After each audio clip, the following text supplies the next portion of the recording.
Hello साथियों, नमस्कार। आपका स्वागत करता हूं अमित क्लासेस में। जैसे कि आपने लेक्चर 4 देखा होगा, चावल टिकट और या किसी पुस्तकालय में ये 4-5 क्वेश्चन हमने देखे थे। तो आपको जैसे पिछले क्वेश्चन लेक्चर 3 या लेक्चर 2 या लेक्चर 1 अलग अलग तरीके से मिल रहे होंगे कि कैसे कैसे परसेंटेज में क्वेश्चन आते हैं।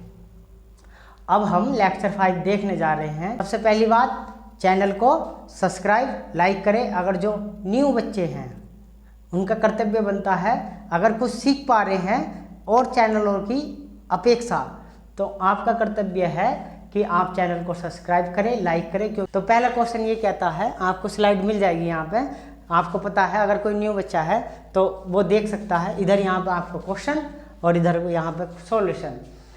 तो इस प्रकार का क्वेश्चन हम 2 प्रकार से कर सकते हैं।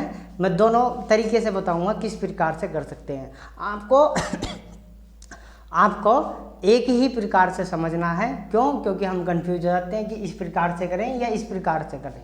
तो आपको जो सा तरीका सही लगे उस प्रकार से हम कर सकते हैं। पढ़ाई स्टार्ट करने से पहले या आप जो मेरी वीडियो देख रहे हैं इससे पहले, देखने से पहले आपका कर्तव्य है कि चैनल को, अगर न्यू बच्चे हैं तो सब्सक्राइब करें और लाइक करें। और ज़्यादा से ज़्यादा मतलब कि हमें क्या होता है, कॉन्फिडेंस बढ़ता है, मोटिवेशन मिलता है। अगर आप शेयर करते हैं तो हमें वीडियो बनाने का महत्व मिल जाता है कि हम और वीडियो बनाएं कि हमारे बच्चे इतने हो गए हैं कि हमसे इतना पढ़ना चाहते हैं। तो चलते हैं। जैसे कि क्वेश्चन नंबर पहला आज की वीडियो का लेक्चर नंबर 5। अपने नोट्स बनाए बेहतरीन तरीके से, आपको पढ़ने की ज़रूरत नहीं पड़ेगी। कोई सा भी क्वेश्चन आओ, किसी भी एग्ज़ाम में जाओ, अगर आप मैथ अगर आता है उस एग्ज़ाम में, तो आप वहाँ पर क्वेश्चन इसी प्रकार से करना अगर यहाँ से क्वेश्चन मिलते हैं। जैसे पहला क्वेश्चन ये कहता है कि चावल की कीमत में 40% की वृद्धि कर दी जाए, और वृद्धि करने के बाद ये कहता है यदि चावल पर खर्च वही रहे तब चावल की खपत में कमी तथा प्रारंभिक खपत के बीच अनुपात ज्ञात करें। तो इस प्रकार के क्वेश्चन कैसे कर सकते हैं? इस प्रकार के क्वेश्चन हम 2 प्रकार से कर सकते हैं। 2 प्रकार से जौन सा अच्छा लगे आपको उसी प्रकार से करना है, जैसे कि मैं आपको बताने चाह रहा हूँ। आप अपने नोट्स में लिखते जाएं और करते जाएं। तो पहले बताया गया कि 40% की क्या होती है, वृद्धि होती है। तो मैंने प्लस का निशान लगा दिया। प्लस का निशान आप याद रखेंगे कि ये क्या बताता है, बढ़ोतरी और या अधिक को बताता है या ज़्यादा को बताता है। अगर कहीं पर कम, तो उसके लिए क्या करते हैं, माइनस का यूज करते हैं। तो यहाँ पर किया गया है कि 40% की वृद्धि कर दी जाए, तो 40% का मतलब 40/100 हो जाएगा। अगर किसी ने प्रतिशत ये 100 कैसे आया है, तो मैंने पहले लेक्चर में उसमें बताया है। तो आप पहले, कोई नया बच्चा है तो पहला लेक्चर देखें, फिर दूसरा, फिर तीसरा। अब चलते हैं हम क्वेश्चन की ओर। तो 40/100 हो जाएगा। तो 20 कम 20 20 दूनी 40, 20×5 100, तो 2/5 हो गया है। तो इसका मतलब ये है कि अगर हम यहाँ पे लिखते हैं प्रारंभिक कीमत, क्या लिखेंगे यहाँ पे, प्रारंभिक कीमत, शुरू की कीमत कितनी रही। फिर देखेंगे हम अंतिम कीमत, क्या देखेंगे, अंतिम कीमत कि उसकी कीमत कितनी रही। अब अगर यहीं से ही करना है मैं क्वेश्चन, तो 2/5 अगर हम यहाँ से देखें तो प्रारंभिक कीमत, मैंने बताया था पहले लेक्चर में जाना आप, तो यहीं से ही करना है। तो अगर पहली कीमत कितनी रही हो, 5 रही हो, और 5 से बढ़कर कितनी हो गई, तो 2 बढ़कर बताई गई है। अगर कमी होती तो 5 में से मैं घटा देता, तो 5 - 2 करता, कितना होता, 3। अब यहाँ पर बताया गया बढ़ गई है, तो 5 से कितनी हो गई है, 7।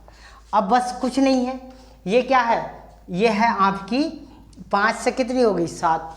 और 7 होने के बाद ये आपके पास आई है निकल करके कि ये, अब अगर हम देखें तो ये हो जाएगी 7 से 5।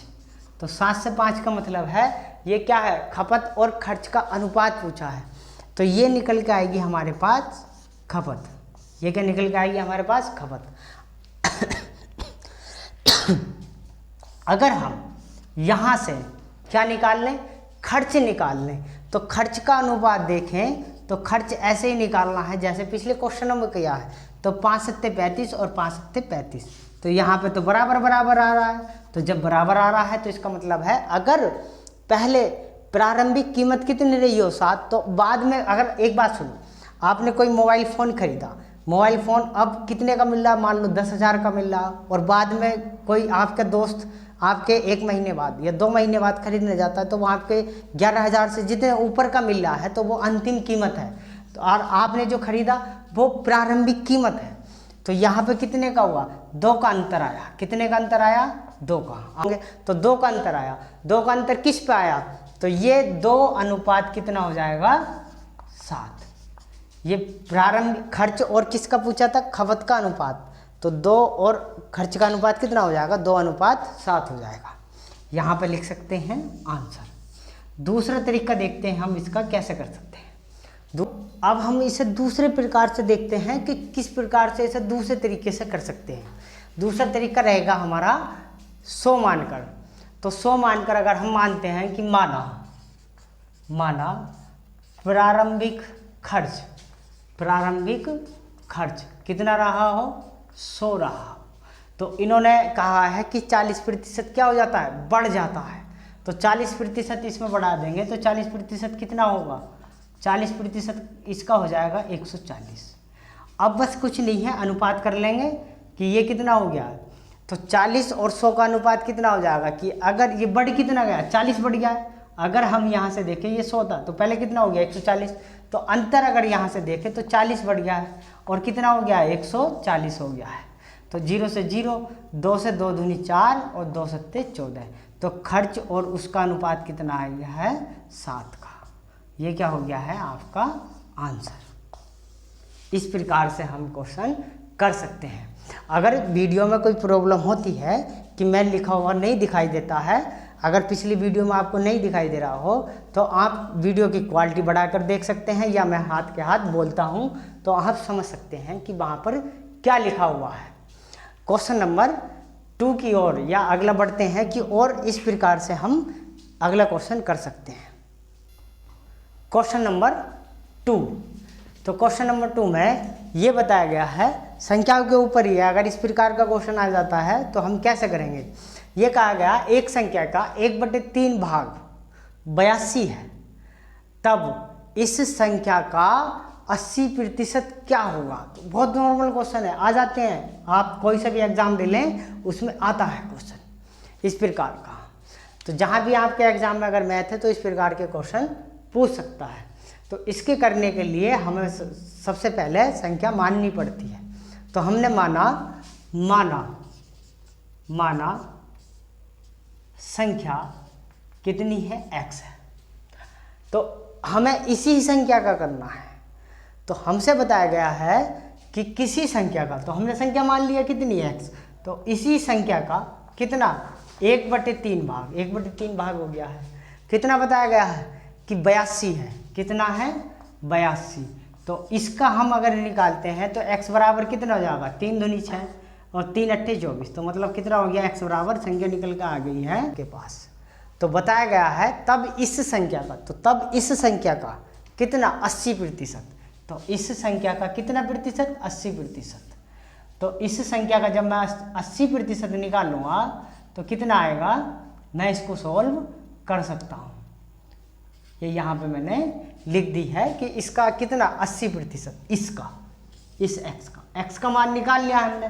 तो अब हम इसका कितना निकाल लेंगे, 126 का 80 बटे, यहाँ पे मैं कर सकता हूँ। जो कोई समझ पहला लेक्चर देखा होगा वो समझ गया होगा।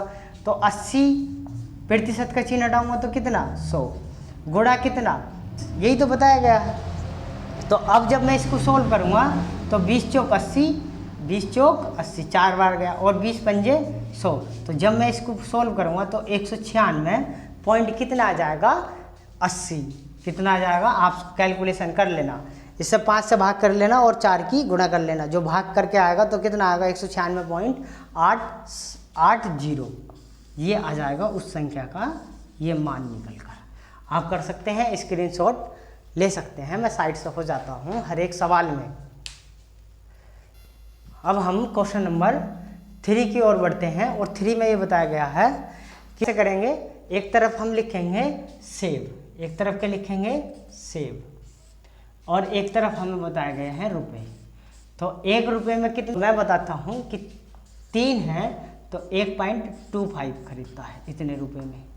तो ये कौन सा है, ये है पहले वाले, ये क्या है पहले, ये क्या है पहले, ये पहले हो गया है, ये पहले हो गया है। पहले के बाद अब की बात कही गई है, तो मैं यहाँ पे लिखूँगा अब। ये पहले है, ये अब है। अगर किसी को दिखाई नहीं दे रहा है तो मैं हाथ के हाथ बोल रहा हूँ। तो अब कितने में खरीदता है, 3 से 1 रुपये में खरीदता है। अगर हम यहाँ से अंतर कर लें तो कितने का, 0.25 का, मतलब कि 0.25 रुपये का अंतर आ गया है। बस ये हमसे प्रतिशत पूछा गया है। तो ऐसे क्वेश्चन हम कर सकते हैं प्रतिशत निकालने के लिए। तो प्रतिशत में कमी हम या वृद्धि बता सकते हैं। प्रतिशत में कमी, हमसे कमी पूछी गई है तो यहाँ पे हमने कमी लिख दिया है। तो 0.25 बटे कितना, ये पहले 1 में खरीदता तो अब कितने की कमी हो गई है, तो 1, ये इसमें ही तो हुई है, तो बट गुणा 100। पहले इतने की खरीदता था और अब 1 रुपये में खरीद रहा है, तो 1 रुपये का मतलब हो गया है ये। तो अब कितने की कमी हो गई है, 0.25 की हो गई है। किस पे हुई है, 1.25 पे हुई है। तो पॉइंट से पॉइंट हट जाएगा और 25 ही करना, 25 25 चौका 100, 25 पंजे 125, और ये इससे कट जाएगा 20 बार। तो कितने की हो गई है, 20% की हो गई है। ये आंसर है आपका। आपको जब भी ऐसा क्वेश्चन मिलता है तो आप ऐसे ही करेंगे, स्क्रीनशॉट ले सकते हैं।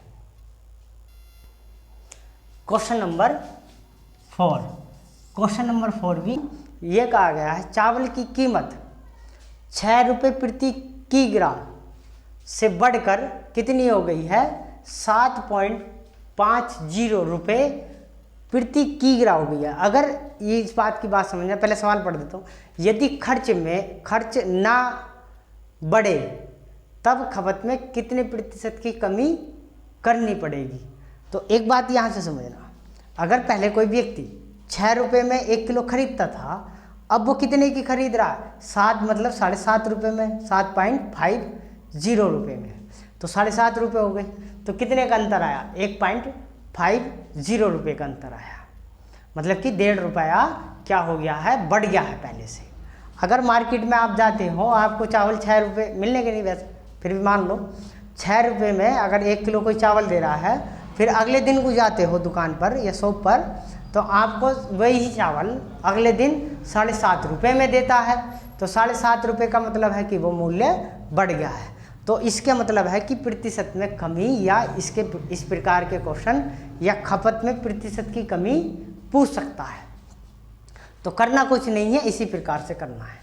तो पहले कितने दिए गए थे, पहले दिए गए थे हमें 7.5 रुपये, फिर कितने हो गए 6 और 6 रुपये, मतलब ये रुपये। तो इसका मतलब है कितने का अंतर आया, ये माइनस का चिन्ह है, तो इसमें मतलब है कि 0.50 रुपये का अंतर आ चुका है। कितना हो गया, 1.5 रुपया बढ़ गया है। तो 1.5 रुपया किस पर बढ़ा है, 1.5 बटे किस पर बढ़ा, 6 पर बढ़ा है, तो गुणा 100। अब हम जब इस पॉइंट को हटाएंगे तो नीचे कितने जीरो आएंगे, 2 जीरो आएंगे। तो 2 जीरो से 2 जीरो, और यहाँ पर 150 बटे कितना हो जाएगा, 6 हो जाएगा। काट लो, तो 3 से जब हम इसे काटेंगे तो 3 से कटेगा कितनी बार, 3 ही कम 3, 3 दूनी 6, और 3 से 5 बार, और ये कितनी बार कट जाएगा, क्योंकि ये 50 हो जाएगा। 50 को हम 2 से काटेंगे तो कितना, 25%।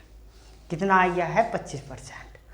अब हमें निकालनी है कि खपत में कितने प्रतिशत की क्या की जाए, कमी की जाए। तो खपत में अगर प्रतिशत की कमी निकालनी है तो ये कितना आया, 25। मान लो कि ये 25%, तो इसका मतलब है कि ये कितनी बढ़ गई होगी, 100 में जोड़ेंगे तो कितनी बढ़ जाएगी, 125 हो जाएगी। तो ये कितना हो गया है, 125 हो गया है। तो गुणा कितना, 100, तो 25 ही करना, 25 25 चौका 100, 25 पंजे 125, और 5 से ये कितनी बार, 20 बार। तो कितने प्रतिशत की आ गई है, 20% की आ गई है कमी। कर सकते हैं आप इस प्रकार का क्वेश्चन। मैं दोबारा समझा देता हूँ। अगर 7.5 रुपये में आप खरीद रहे थे बाद में ये पहले इतने में खरीद रहे थे, तो इसका अंतर कितने का आया कि 1.5 रुपया बढ़ गया है। तो हमें यहाँ से प्रतिशत निकालना पड़ेगा, इतने में खरीद रहे थे तो ये 1.5 रुपये, ये इतना पॉइंट हटाएंगे तो इतना 100 कैलकुलेशन कर सकते हैं। तो इसको काट पीट के कितना आएगा 25%। तो ये कितना आएगा 25%। तो 25% को जब हम इसमें बदलेंगे तो इसका मतलब है कि 100 से कितनी हो गई है कि बढ़कर 125 हो गई है। यहाँ पे मैंने लिख दिया है। तो अंतर कितने का है, यहाँ पे 25 बढ़ गई है, आपको पता है। तो 25 किस पर बढ़ी है, इस पर बढ़ी है, तो 125 पर बढ़ी है, तो 125 बटे ये इतना हो गया है। ये काटना फीटना है, बाकी कुछ है नहीं, कैलकुलेशन है। 25 का ना 25 25 पंजे 125, और 5 से जब यहीं से काटेंगे तो कितना आएगा 20%। तो अगला लेक्चर होगा 6।